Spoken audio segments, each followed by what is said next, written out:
Chef's Kitchen. Whoop, whoop. Whoop, whoop.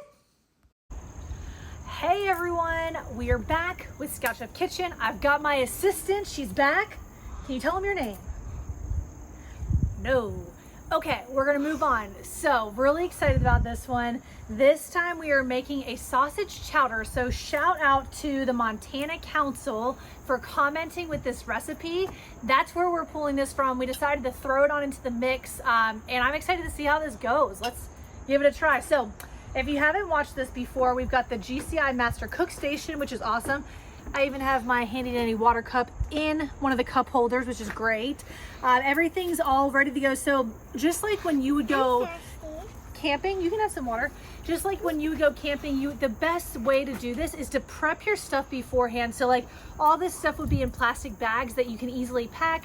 And then later on, you'll take them out and you just make them one by one. I've got them in bowls just because it looks better. What can I say?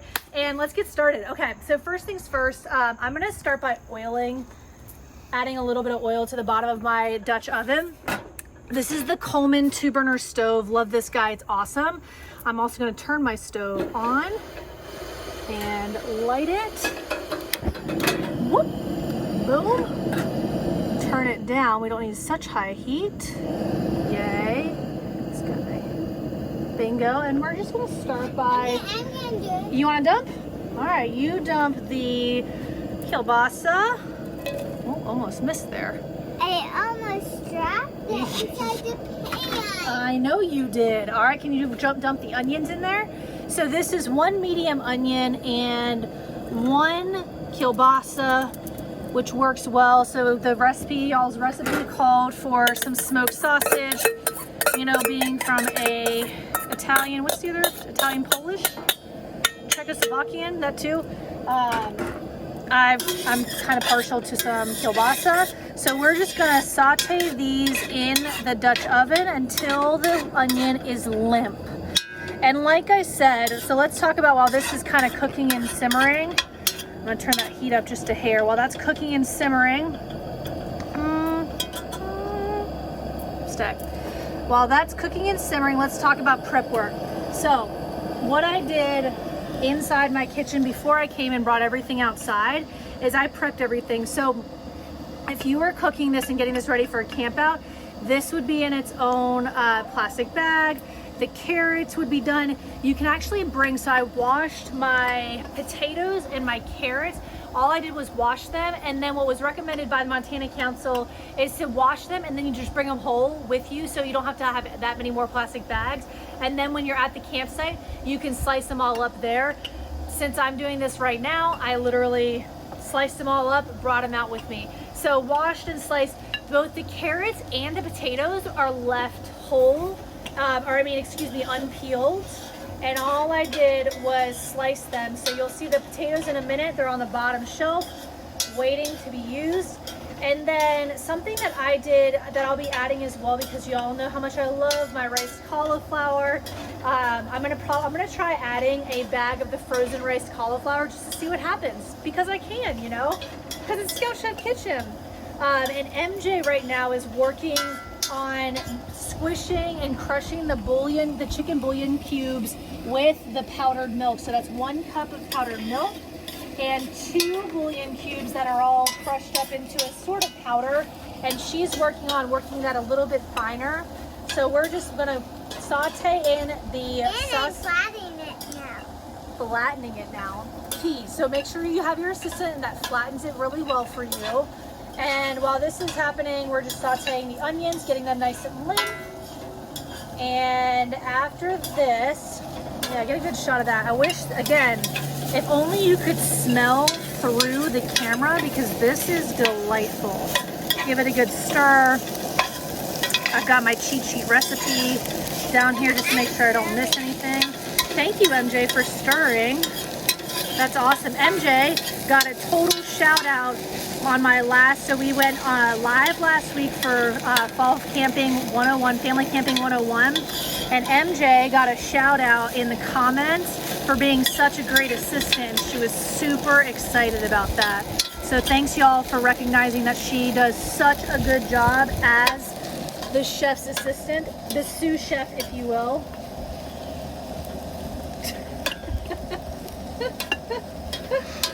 So these guys, these onions are almost limp. Let's give them a little bit longer, let them cook down a little bit more.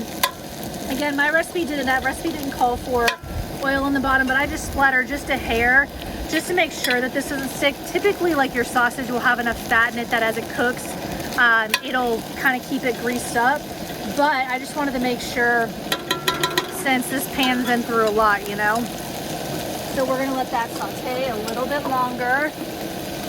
And then we're gonna add in, let's see, the potatoes and the carrots to this mixture with 2 cups of water. Let's see how messily I can add that in. MJ, you're doing a great job. And MJ earlier taste tested the frozen corn because we couldn't find a can of corn. Yeah, I don't know what's happening. And I ate 1,000 pieces of cheese. She also taste tested the cheese. Both are good, so we're good to go. Yeah. All right, MJ, you ready for the next step? Cool. All right, next I need you to help me do, I'm gonna do the water, and I need you to help me do the carrots and the potatoes. So this, we're gonna combine the potatoes and the carrots with 2 cups of water. So 1 and 2. All right, carefully. Perfect. Awesome. Can you grab, I might need to grab the potatoes for you, huh? They're underneath here and they're kind of heavy. So this is 3 medium, you wanna do this or no? 3, no, cool. 3 medium potatoes diced up. Again, recipe said to not worry about dicing them or the carrots up before you head out onto your camping trip. Just scrub them and bring them whole, and then you can slice them there. So I just sliced mine up, so I'm just gonna give that a stir that all in. So we wanna heat this up to boiling, and then we're gonna cook it down until the carrots are nice and tender. So I'm gonna watch this guy. Let's watch it get up to boiling. As you all know, I do love lots and lots of veggies in there. So so the recipe was 4 to 8 carrots. I used 8. So I may need to add, I'm gonna watch this a little bit. I may need to add some more water to this just to make sure that that water ratio is good. Actually, I'm gonna do that now. Give it a little bit more water.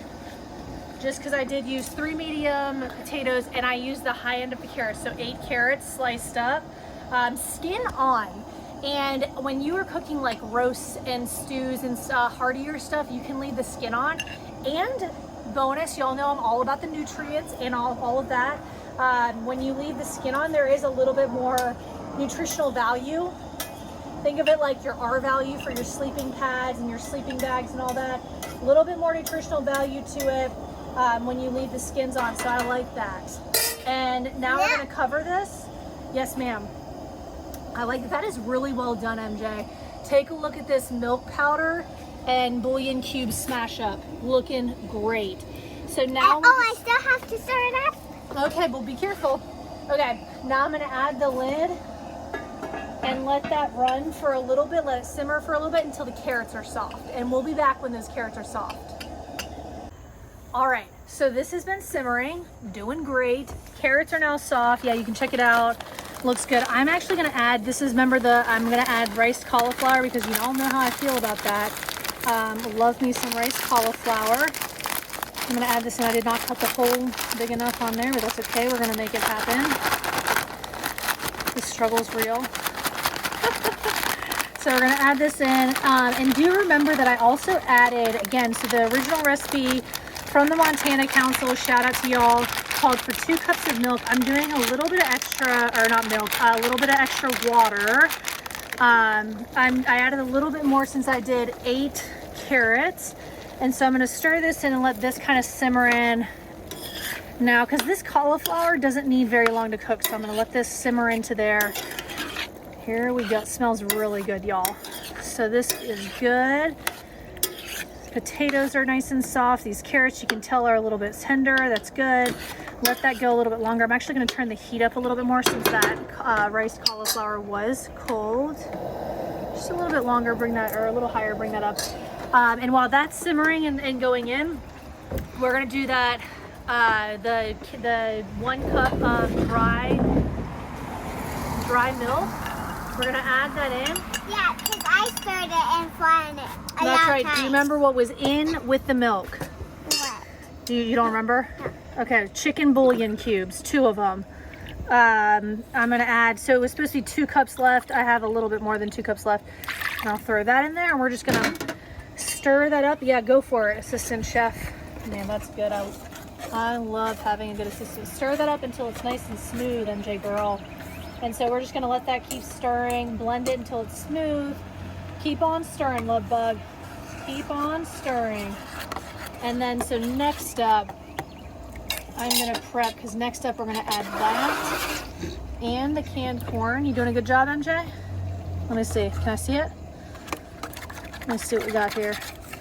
So this is 1 cup of dried milk and 2 chicken bouillon cubes and all crushed up.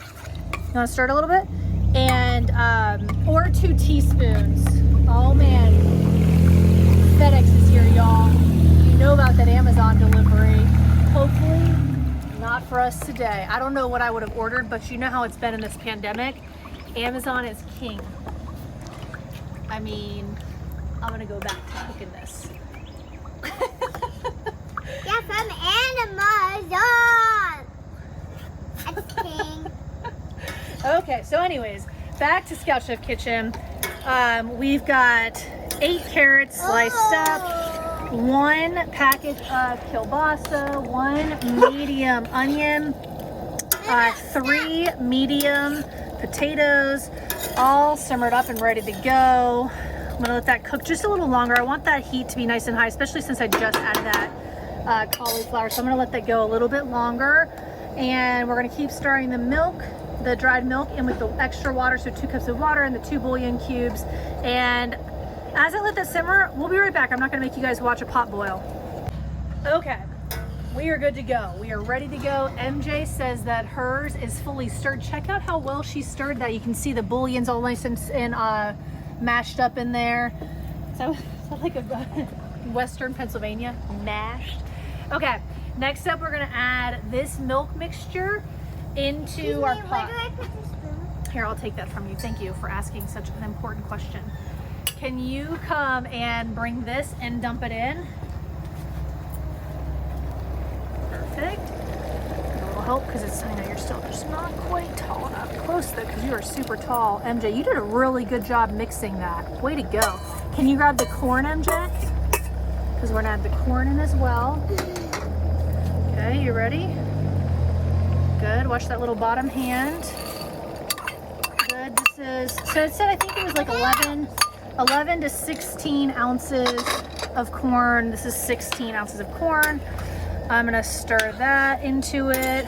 Look at that. Now you know you're getting to chowder when you've added the corn, right? Like the milk and the corn. Why do we add this? The thickener, not, maybe closer to the end. I want to do it right now. Okay, sounds good. Let's do it. So actually, I almost missed that. Thanks for reminding me. I'm gonna do this one because it's more of a corn starch. So recipe called for flour as a thickener, and I'm gluten-free, and I forgot, to be quite honest, I forgot to buy gluten-free flour at the store. So I'm gonna attempt this with cornstarch as a thickener. I cut it in half, so it was 3 tablespoons of flour, and this is 1.5, or not tablespoons, 1.5 teaspoons of flour of cornstarch. Man, words are hard right now. So like I said, let's clarify that. Original recipe called as a thickening agent, 3, let me just actually double check that. Make sure I got that right. 3 tablespoons of flour. I am using cornstarch because I was out of gluten-free flour and I just straight up forgot to get it at the store. So I am using 1.5 tablespoons of cornstarch.